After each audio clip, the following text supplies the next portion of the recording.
کہ میں تہجد اپنی امت پہ ضروری قرار دے دوں، لیکن میں نے اپنی چاہت نہیں دیکھی، غلاموں تمہاری نیند دیکھی ہے۔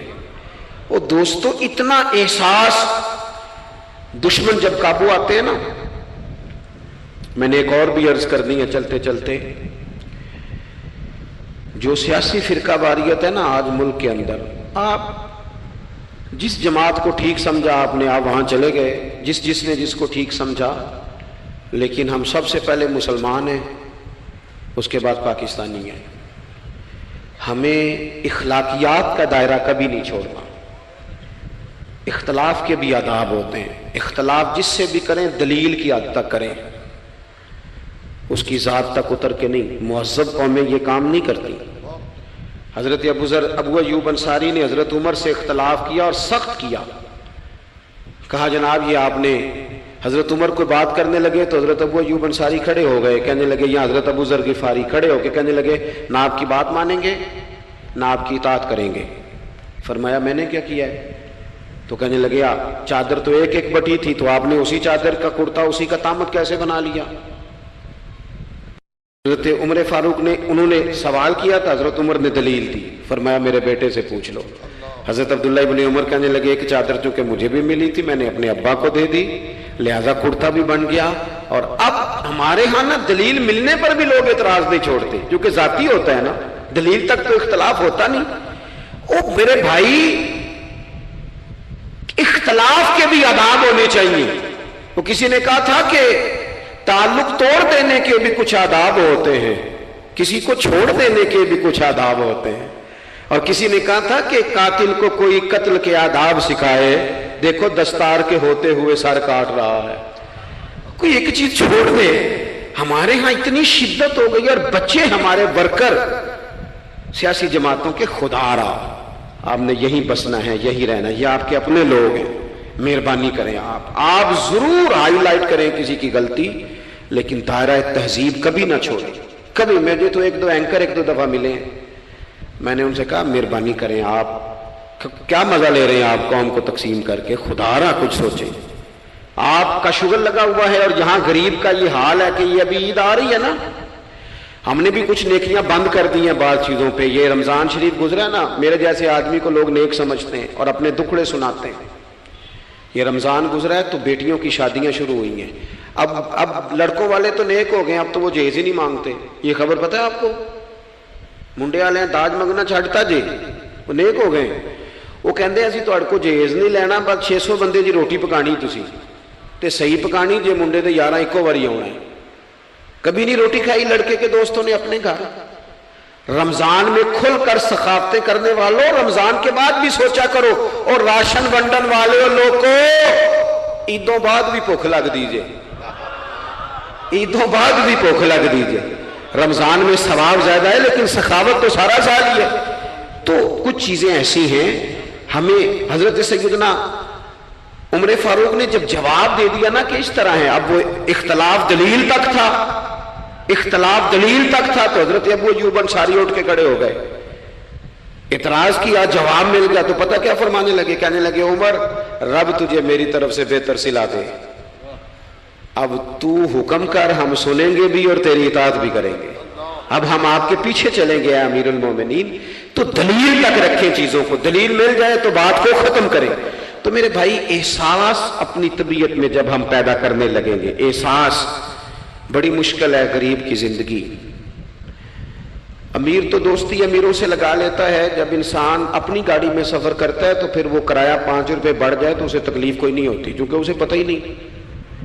بہت سارے امیروں کو تو پتہ ہی نہیں کہ گھی مہنگا ہو جائے تو گھر کے بجٹ پہ بوجھ کتنا پڑتا ہے، ان بیچاروں کو تو پتہ ہی نہیں، تو وہ اس احساس کو کیسے پیدا کریں گے؟ وہ نہیں کر سکتے، اس کے لیے وہاں سے گزر کے آنا پڑتا ہے۔ رسول پاک کی زندگی میں جو احساس کی شدت ہے اسے آپ سمجھیں۔ دشمن جب ہتھے چڑھتا ہے تو پھر، اور دشمن بھی سخت گیر قسم کا ہو تو بندہ اسے چھوڑتا نہیں۔ لیکن حضرت انس بن مالک فرماتے ہیں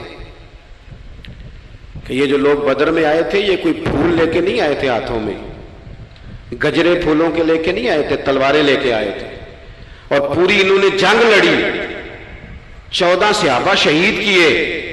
لیکن جب ان کو لا کے باندھا گیا نا مدینے میں، تو غصہ تھا صحابہ کو، کس کس کے ہاتھ باندھے۔ حضرت عباس بھی تھے، جب وہ ہائے ہائے کرتے تھے نا مخالف تھے. توجہ ہے میری بات پر؟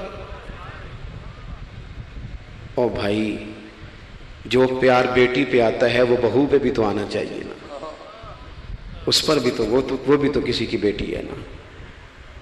اگر تجھے اپنے بیٹے کی دھوپ تنگ کرتی ہے تو ملازم کے پتر اگر دھوپ میں کھڑے ہیں تو وہ بھی تو تجھے احساس ہونا چاہیے، ورنہ خود غرض ہو جائیں گے ہم. بات ختم کر رہا ہوں، غور کرنا. حضرت انس بن مالک کہتے ہیں میں مسجد نبوی شریف میں حاضر ہوا تو بے چینی کے عالم میں کبھی حضور ادھر جاتے تھے، کبھی ادھر آتے تھے، کبھی ادھر جائے. یا رسول اللہ کیا ہوا؟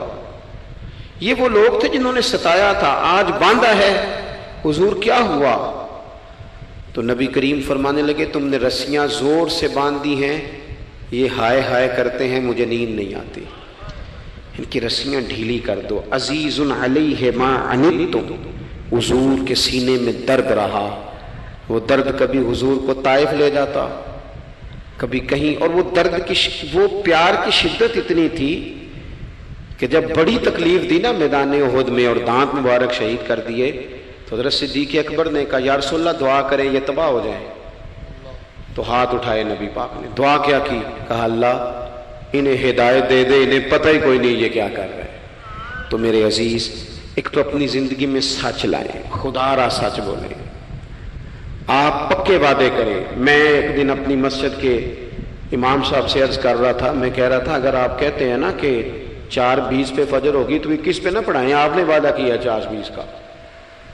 قوم کو تو انتظار کرنا چاہیے 1-2 منٹ، کوئی حرج نہیں، لیکن ہم جو وعدے کرتے ہیں ہمیں بھی پورے کریں. سچ بولیں، دیانتداری کا مظاہرہ کریں، زندگی خالص گزاریں، جس کے ساتھ بھی وقت گزاریں اس کی خیر خواہی کریں، مخلص ہو جائیں اور اپنی زندگی احساس والی کریں.